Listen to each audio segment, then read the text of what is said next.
Swayam Prabha. Digital India. Educated India.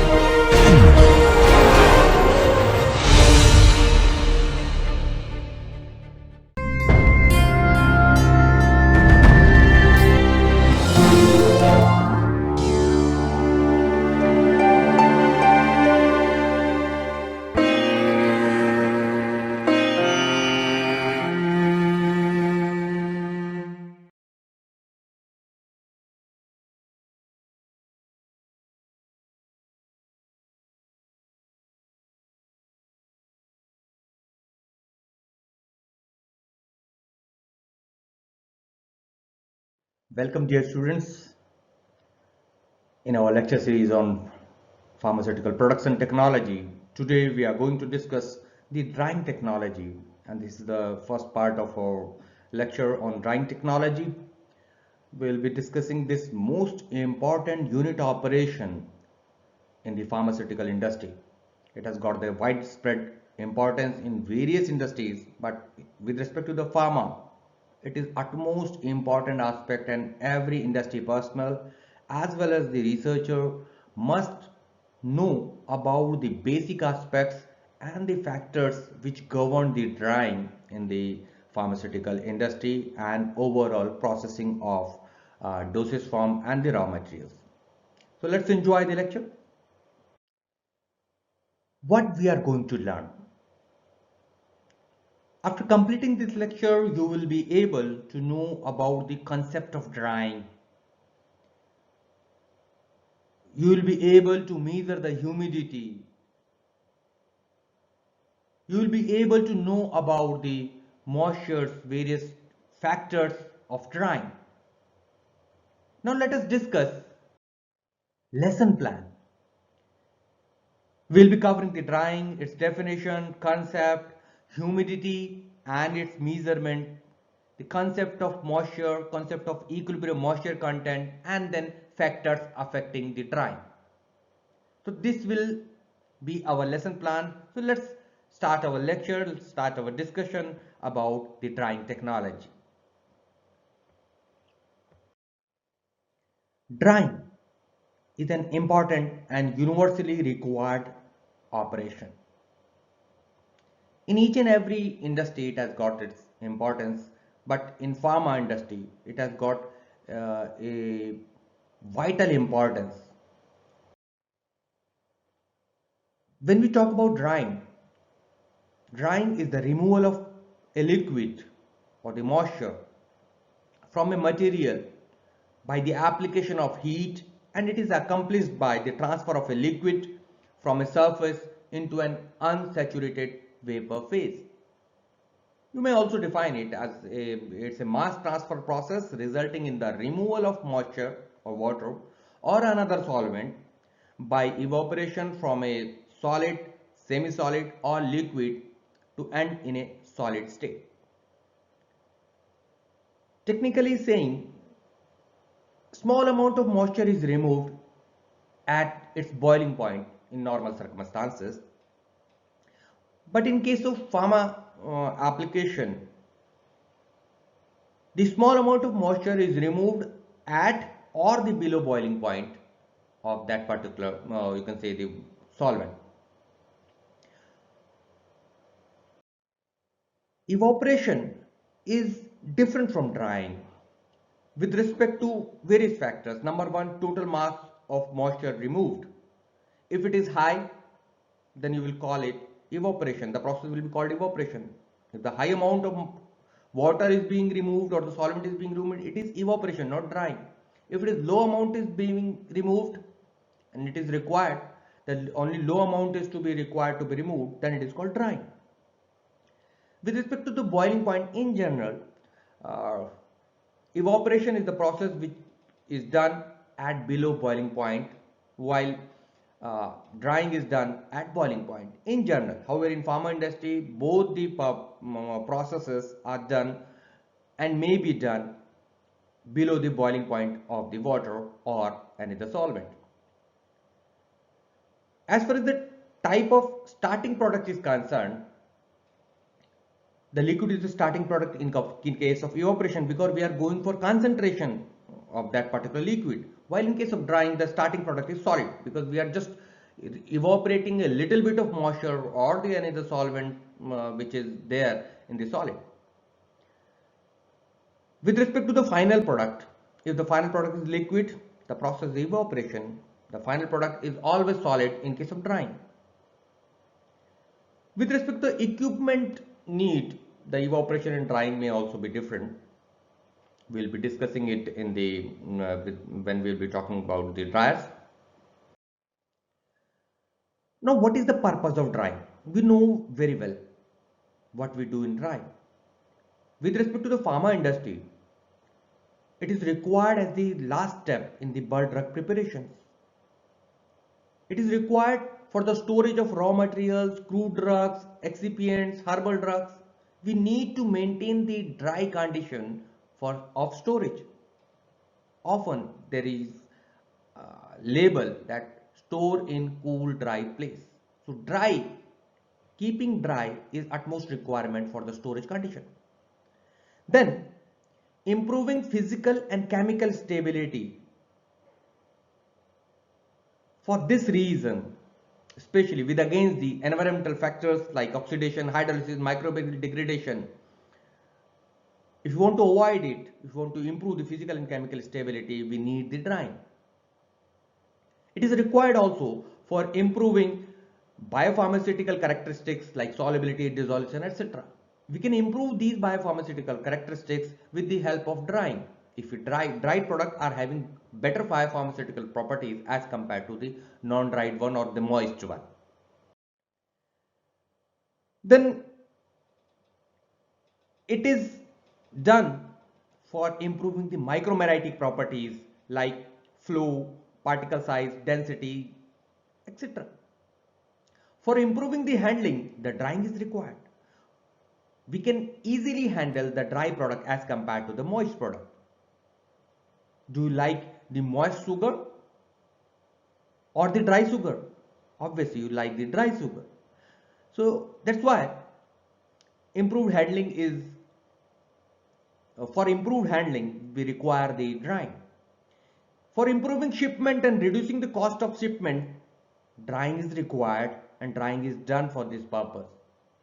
A dried product always require less space as compared to the moist product, as well as the weight of that product is less. The dried product is having the less weight. Okay. It also reduces the cost of storage. Yes, we can reduce the cost of storage with the help of drying. It is also required for complying with compendial and regulatory requirements for various raw material, APIs and other storage purposes. And obviously, last but not the least, it improves the aesthetic value of the product. Yes, we can improve the aesthetic value of the product with the help of drying process. Before moving to the drying in detail, let us discuss the humidity first. Because drying is dependent on the two factors, temperature and humidity. Temperature, we know everything about the temperature, what does the temperature mean, and but that humidity, let us discuss about the humidity. What does it mean? The water carrying capacity of air is called humidity, or you can say the concentration of water vapor in a gas or in the air. Do you remember if you have been there in coastal areas, the skin, you feel the stickiness in the skin, the moisture is there in the air. That is called humidity, high humid area there. While the non-coastal areas or hilly areas are not having that much humidity. Only in case of, in rainy season only, the humidity may be there in non-coastal areas. But in coastal areas, in the entire year, the humidity, high humidity is there. It means the moisture is high in the air. Humidity is also required to be studied to understand the basic principle of drying. That's why we are discussing the humidity before entering into the core domain of theory of drying. We can see and we can show the characteristic of air with the help of psychrometric or humidity chart.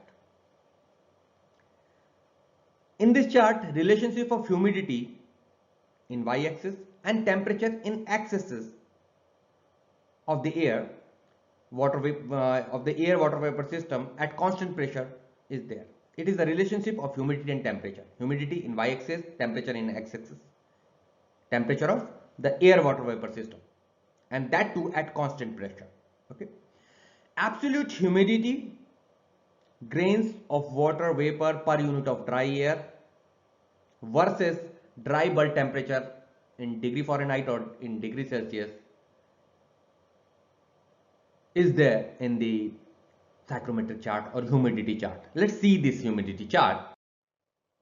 So this is the simplified humidity chart or psychrometric chart. What we can see here, that temperature is in the x-axis in degree Celsius or degree Fahrenheit, okay, and this absolute humidity in grams of grams of water per gram of dry air. Okay, you can see this is the these are the RH curves which you are seeing here, 100% RH, 90% RH. These are the relative humidity curves, okay, and the horizontal line which are inclined line are these are adiabatic cooling lines or wet bulb temperature line they are called, okay, and these are the basically dry bulb temperature lines which are going upward towards the 100% RH curve, okay. So 100% RH curve is the phase boundary here. So how we can determine the various parameters, we are going to discuss in our coming sections with the help of humidity chart, how we can use it for determining the various parameters of humidity. Let's discuss them. Saturation humidity is the first parameter. Saturation humidity is the boundary of this phase diagram. As you can see that here, this is the saturation humidity curve. This is the last curve as you can see here, okay. Saturation humidity is the absolute humidity at which the partial pressure of water vapor in the air is equal to the vapor pressure of free water at same temperature. Remember this definition. Here the vapor pressure is equal. In this condition, air is completely saturated with moisture and the humidity does not change when exposed to liquid water at the same temperature. Yes, because it is concentrated, it is the ceiling is there. Water carrying capacity is limited at the 100% RH. Now, not more than this moisture can be carried by the air, and this is called saturation humidity. This concentration of water vapor is called saturation humidity, okay, and it is shown in the psychrometric chart as the last curve. You can see phase boundary it is, okay, as you can see here. Now the second parameter is dew point. As the name suggests, it is the temperature at which the air is saturated with. The temperature to which a given given mixture of air and water vapor must be cooled to become saturated. For example, you add chilled water on polished glass. What is going to happen? Water vapors are condensed on the outer surface at the dew point. At which temperature the dews are forming, it is called dew point, simply. Below dew point, the system is converted into two-phase system, okay. Now, as we can see at the it is determined by drawing a horizontal line from the specified state of the left to the left until it intersects the 100% RH saturation curve.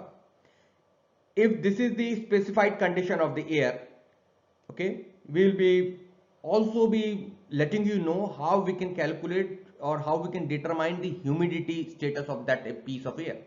So for example, we have calculated, we have seen that this is the air vapor, that air condition.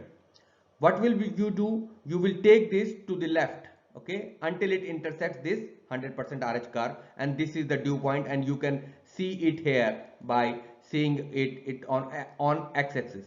So on x-axis you can see this is the dew point. So dew point is determined, okay.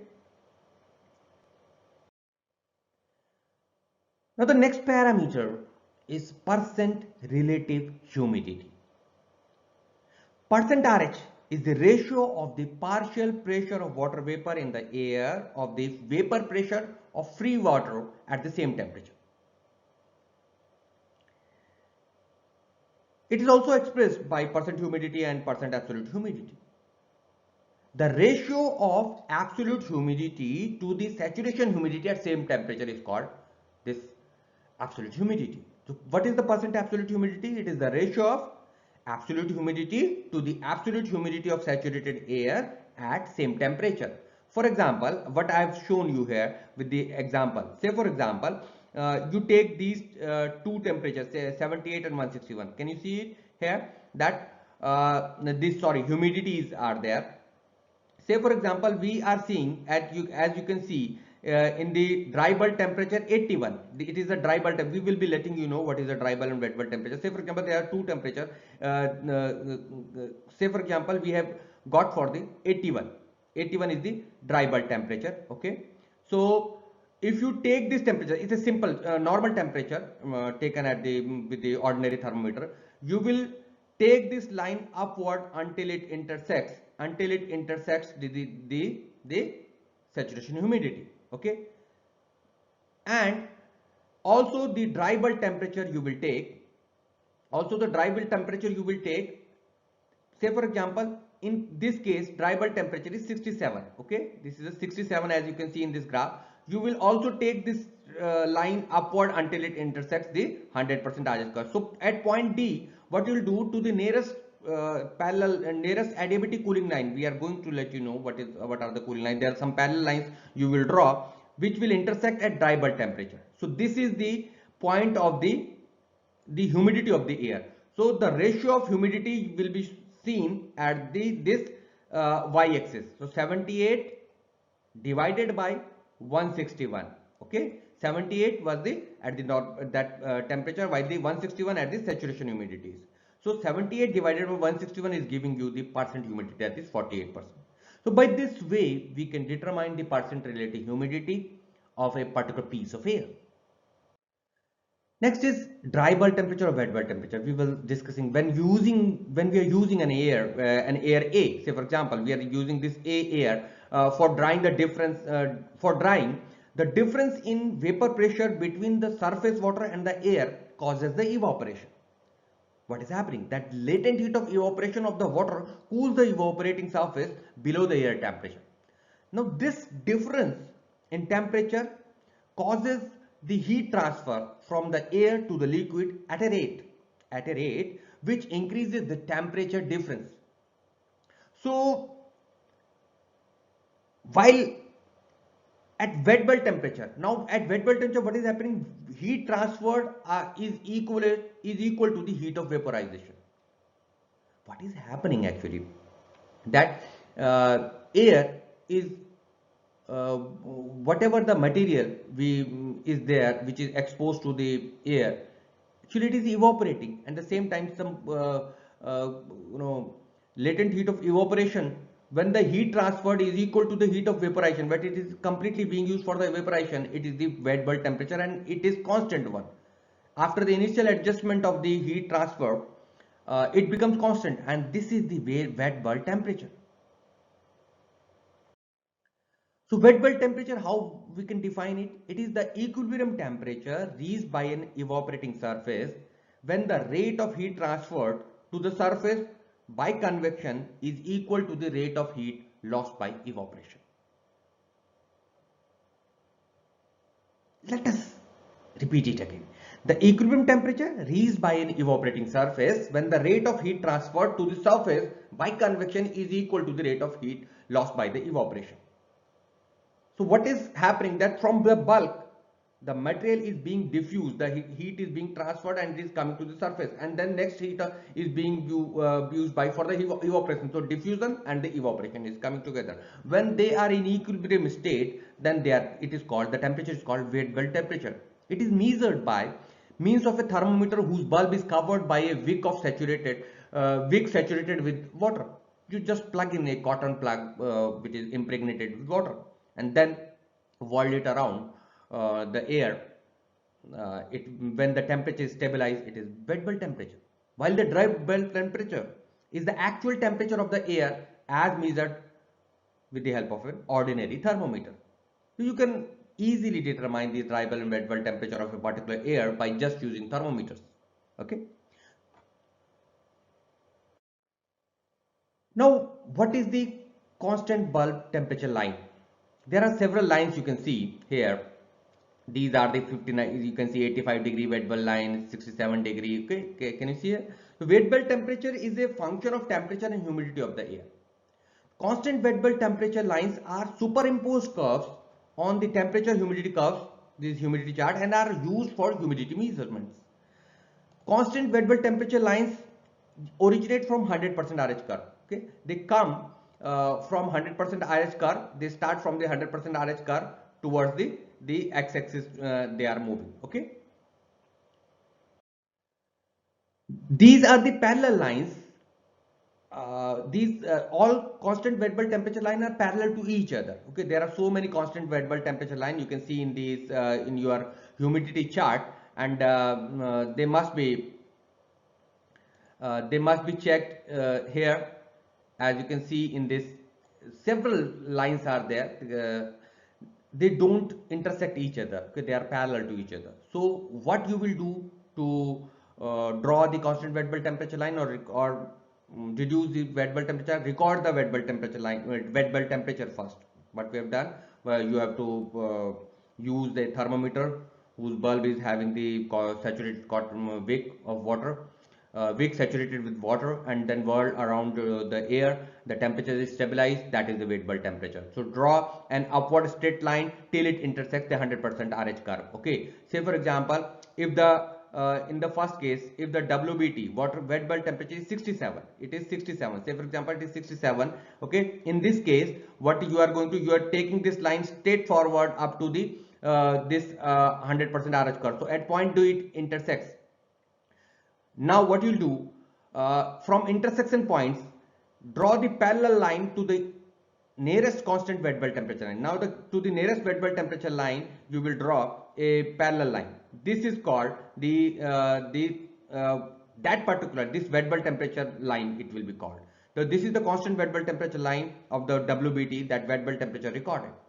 Constant wet bulb temperature lines where they intersect. Say for example, if for 67-degree wet bulb temperature, the dry bulb temperature is 81-degree, and you take this 81-degree point upward directly to up to the 100% RH curve. Okay, the intersection point of this wet bulb temperature line and dry bulb temperature line will be the absolute humidity. When you will see this in the x-axis, this is the absolute humidity of dry bulb temperature 81 and wet bulb temperature 67-degree. So for the set of dry bulb temperature 81, wet bulb temperature 67, absolute humidity is 78. You have seen from this graph. And the relative humidity curve at which it is intersecting, you can see that this is the 50% RH curve. It is lying on the 50% RH curve, so the relative humidity percent RH is 50%. In the same way, let's take another example. If you take dry bulb temperature 60, okay, and wet bulb temperature 54, the intersecting point is there. So what is the absolute humidity? Absolute humidity, you will see at x-axis it is 53, and at which line it is 70% RH curve. So it is 70%. So for dry bulb temperature 60 and 54, absolute humidity 53, and percent RH is 70%. But this example, you can understand that with the help of identifying the dry bulb temperature and wet bulb temperature, we can reduce the humidity as well as the absolute humidity as well as the percent relative humidity. Okay.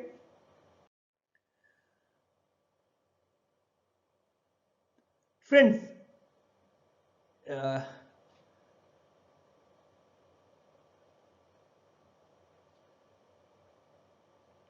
now let us see.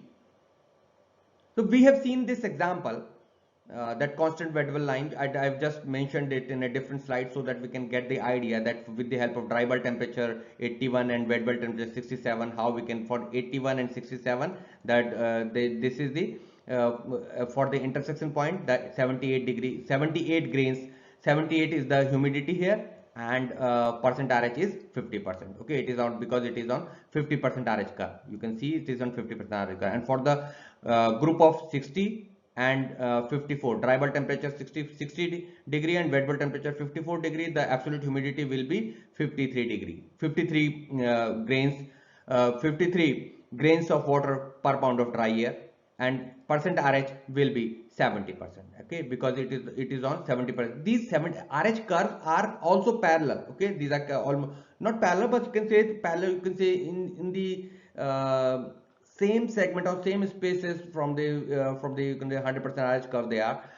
In the different spaces you will get, and a line which is having 70% RH, each and every piece of air which is lying on this percent RH curve is having the same percent relative humidity for different set of temperature and dry bulb and wet bulb temperature. Okay, hope you have got it.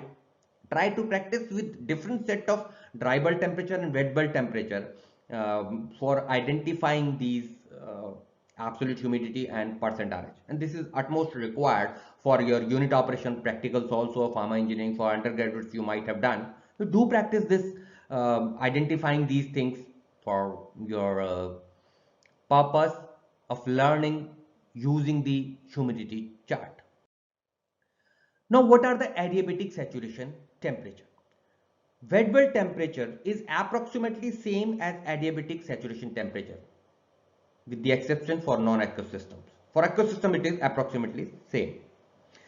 Adiabatic saturation temperature is the temperature that would be attained if the air were saturated with water vapor in an adiabatic process. It means there is no gain or no loss of heat.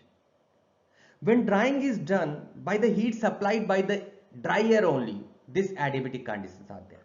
Okay, so you can say that you can see that in this curve, what are these? Actually, these wet bulb lines are adiabatic saturation temperature lines. Okay, so you can see that these wet bulb temperature lines are actually the adiabatic cooling lines, they are also called, or adiabatic saturation temperature lines they are called. Okay, humidity measurement. Now question is how we can determine the humidity. There are four major methods: gravimetric method, humidity or psychrometric chart method, dew point method, and hygrometers. Let's see these methods one by one. First is gravimetric method. You might have studied in your +2 standard. What is done in this process? That air is passed through a known weight of a moisture absorbing material like phosphorus pentoxide, and the difference in weight is noted. This is the simplest method. However, this is simple, but it is cumbersome to practice, and the precise humidity can't be measured with the help of this crude method. It is gravimetric method, and it is not used in the pharma industry for routine process. Sling psychrometer method or humidity or psychrometric chart method. What you are going to do, you will record the dry bulb temperature and wet bulb temperature, and how you will determine with the help of this sling psychrometer. Can you see, this is the sling psychrometer or psychrometer they are called. In these two thermometers, it is ordinary thermometer and a thermometer which is in which you will plug in a saturated wick, or you can say you can plug of impregnated cotton which is impregnated with water, and you will whirl. It is attached with a hinge which can be rotated. Okay, and this lower hinge can be rotated or whirled around that particular air, and at a particular time, after certain time, the temperature will be stabilized. So both the temperatures, in the ordinary temperature, the temperature will be dry bulb temperature, while in the cotton impregnated, that cotton wick having the bulb, that thermometer which is having the cotton wick will show you the wet bulb temperature. So you are having the dry bulb temperature and wet bulb temperature. With these, you will put these values and you will identify absolute humidity, you will identify percent relative humidity, and you can also identify the dew point. Okay, We have shown you the process in the earlier slide. Do practice the set of conditions by which we can determine the absolute humidity and percent relative humidity of a piece of air with the help of psychrometers. Dew point method. In this method, we can observe the temperature at which the moisture begins to form on a polished cool surface by contact with an air. What we can do? We can reduce, we can pass through an air with a polished surface, okay, and the temperature can be lowered, that ice, and the temperature at which the polished surface is showing the dew formation. It is the dew. However, it is tentative one. It is not the precise giving temperature you will get here in the dew point, but yes, it is the easiest method to determine the dew point. And when you have got the dew point, you can also go for the absolute humidity and other terms with the help of other methods also. Okay, now hygrometers, they may be mechanical or electrical hygrometers. What we are doing here, we are utilizing any change of any kind of change of mechanical or electrical property with the change in the humidity, and that change is calibrated, and by we can directly see in the calibrated gauge the humidity. So these may be the digital humidity meters, and they are very popular in the pharma industry for the quick reporting of the humidity for the system, for the plant, or for the unit. After the discussion on the humidity, let us move to about the moisture content and factors. So far, we have discussed the various aspects of drying technology.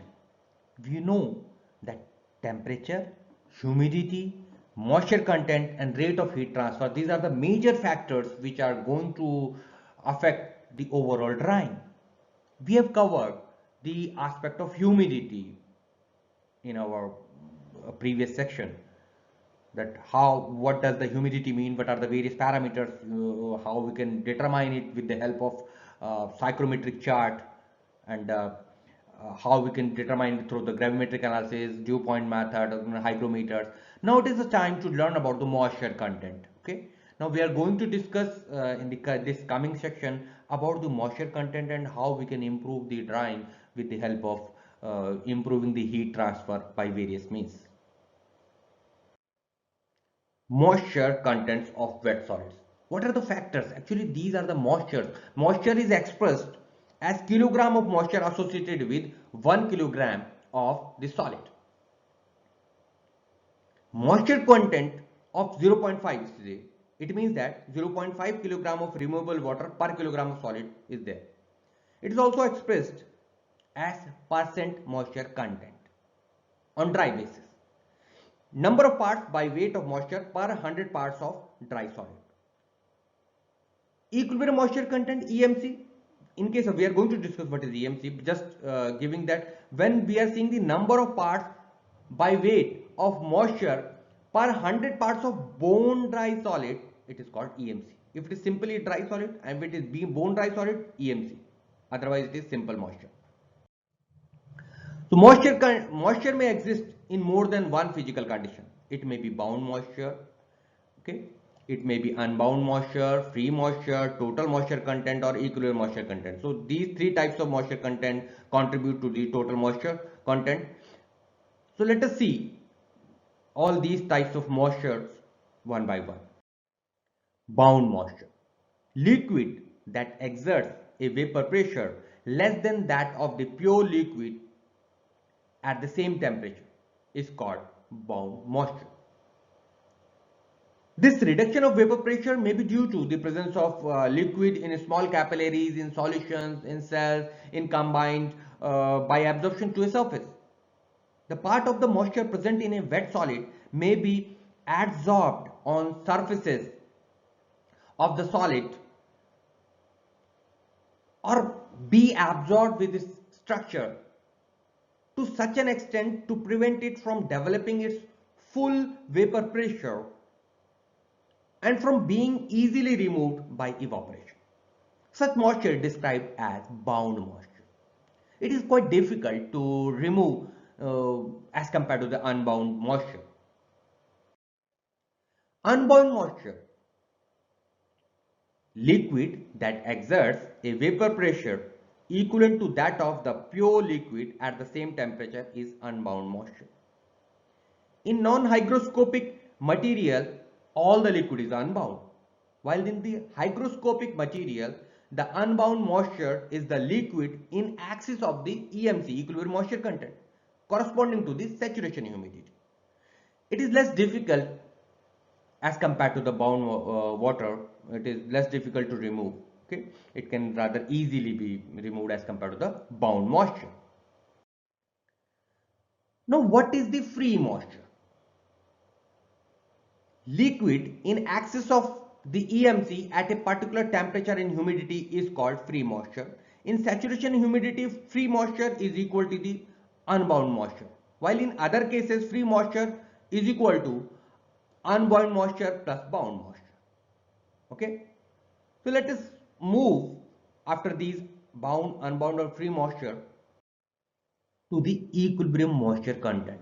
Then understanding the concept of EMC, equilibrium moisture content, is very important. This moisture content is expressed as percent moisture content, dry basis, number of parts per weight of moisture per 100 parts of bone dry solids. We have discussed in earlier section. It is more difficult to remove. Equilibrium moisture content is very difficult to remove. What is happening, that air is exposed to a material. When the air is exposed to the material at a definite temperature and humidity, either it loses or gains the moisture until an equilibrium moisture content is achieved, and this is called EMC, and depends on the nature of the component, nature of the drug, nature of the raw material. It varies from type to type of the product. This EMC varies with the temperature and humidity of the air. It also varies with the properties of material. The values of these equilibrium moisture content is low with non-porous and high or variable with fibrous or colloidal materials. As we can see in the graphs, that and at different temperatures you are getting the different EMC curves. Okay.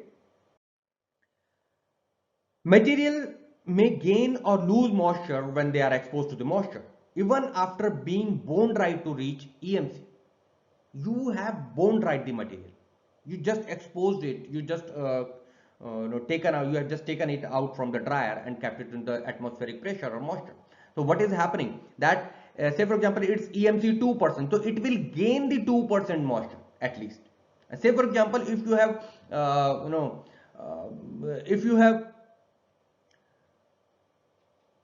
done the say for example, if you have given the 40% moisture condition, in the 30% moisture condition you have taken it out from the moisture, and it's EMC 10%. So what will happen, upon the exposure of the atmospheric condition, it will lose the rest of the things and it will reach up to the 10% level only.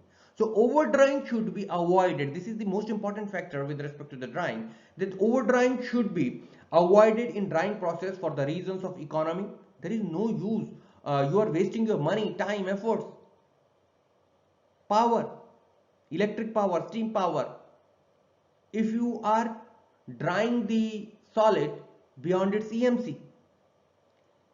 With stability reasons also, it is also important. You can't compromise with the stability, and obviously the time, because the final drying stages, when we are trying to bone dry the substance, it will take lot of time.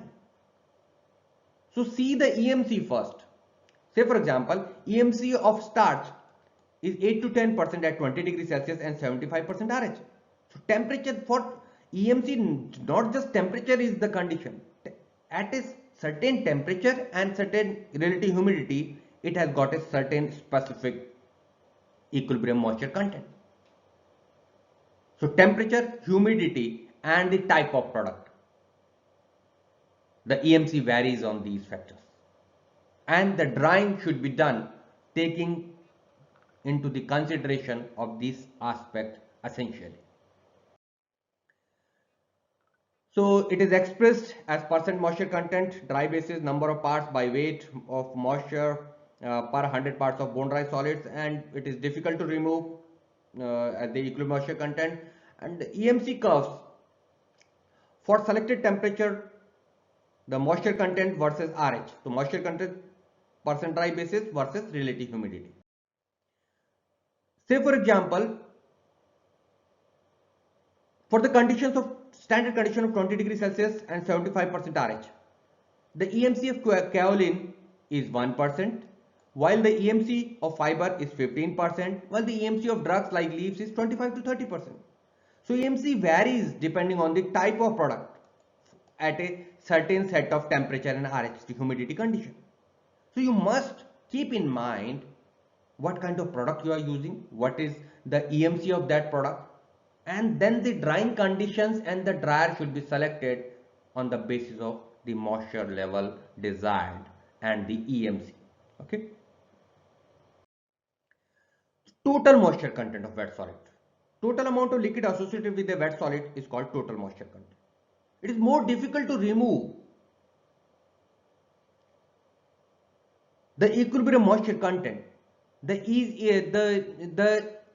can be easily removable water. This is unbound water. So TMC is equal to the unbound moisture plus bound moisture plus free moisture plus EMC, equilibrium moisture content. So you have got the concept of moisture content by now. We will be discussing the theory of drying after studying the humidity and the moisture concept. Now we are moving to the theory of drying. Boiling or drying is a mass transfer. The drying rate depends on two things: rate of diffusion and rate of vaporization. What does the rate of diffusion means? It means you are heating some product, so the heat must go from within the bulk material to the surface, and the molecule should get the heat to reach to the surface. And when the molecule will reach to the that highly the most kinetic energy having molecule will be evaporated. So rate of diffusion, rate of evaporation, both are important. So heat is required for diffusion of moisture from bulk to the surface and then from surface to water, surface to the vapor. So vapor pressure gradient is the driving force. Whatever the vapor pressure is above that surface, it also the important factor. Say for example, if you are making tea. If you are making tea, what you do sometimes if you want to keep on boiling it, what you can do, you can withdraw the vapors around above from the level of the surface.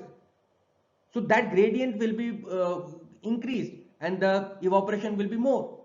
This is called the vapor pressure gradient. You have increased the gradient, so the more evaporation will be there. So what is happening there after this initial adjustment period, the rate of evaporation becomes equal to the rate of diffusion. Sometimes in the initial stages, what is happening that the rate of diffusion may be higher than the rate of evaporation, and sometimes this adjustment needs time, and after that the rate of heat transfer is in equilibrium to the rate of mass transfer. So overall rate of heat transfer is equal to the rate of heat transfer by convection, radiation and conduction. There are the three methods by which the heat transfer. So overall heat transfer depends on all the methodologies of these three methods. Now rate of heat transfer by convection can be increased by increasing the rate of airflow, or it can be increased by the inlet air temperature. While the rate of heat transfer by the radiation can be increased by introducing a temperature radiating heat source into the drying chamber. With the help by this way you can increase the radiation. Rate of heat transfer by conduction can be increased by number 1, reducing the thickness of drying bed, number 2, increasing the surface in contact of heat, okay, number 3, increasing the air velocity, and hence the mass transfer coefficient, and then the demudifying the inlet air, hence increasing the humidity gradient. But by this way, reducing the thickness, increasing the surface area, increasing the air velocity and demudifying the inlet air, we can improve the drying. Okay, rate of heat transfer can be improved. So dear students, these are some references, important references for learning this drawing technology.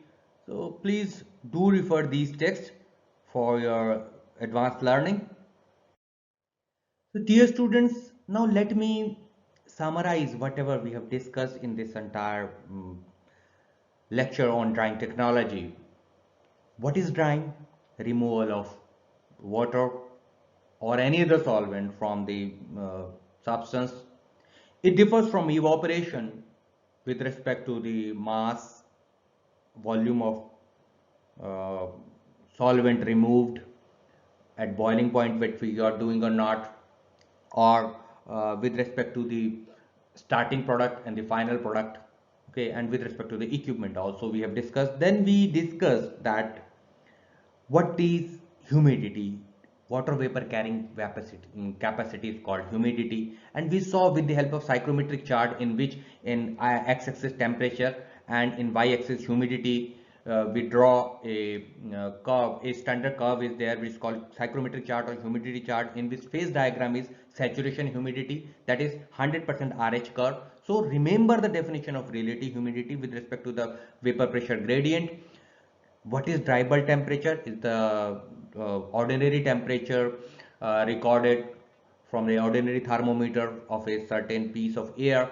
Wet bulb temperature, in which the temperature at which the rate of vaporization, rate of diffusion becomes equal, and it is the equilibrium temperature, which can be determined with the help of the wet bulb thermometer we call, so in which the bulb is wet, is kept wet with the help of cotton impregnated with water, and you whirl it.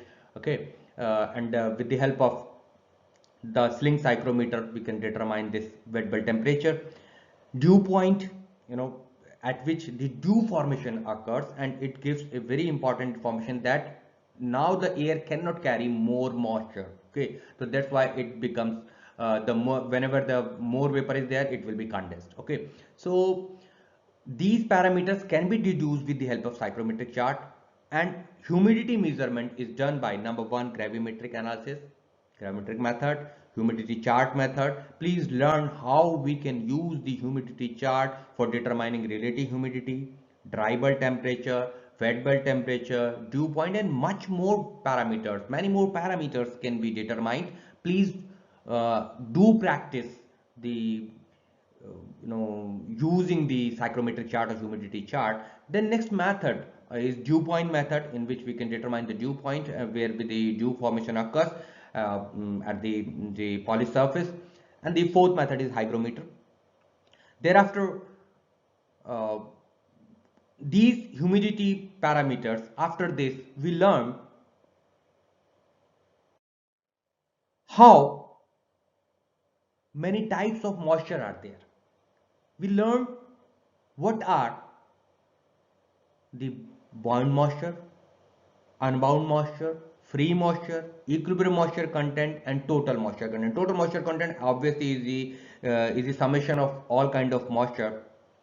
Equilibrium moisture content has got very much importance in drug industry, pharma industry, rather, because if we go for bone drying a product, it is of no use, because each and every substance has its unique equilibrium moisture content at certain temperature and humidity. If you will bone dry a substance and will take it out to the normal atmospheric environment, depending on its EMC, it will reach up its EMC either by losing or gaining the heat, gaining the moisture. So don't waste the time, money, power, energy, efforts by drying the material bone dry, because it will automatically absorb the certain moisture to regain its equilibrium moisture content.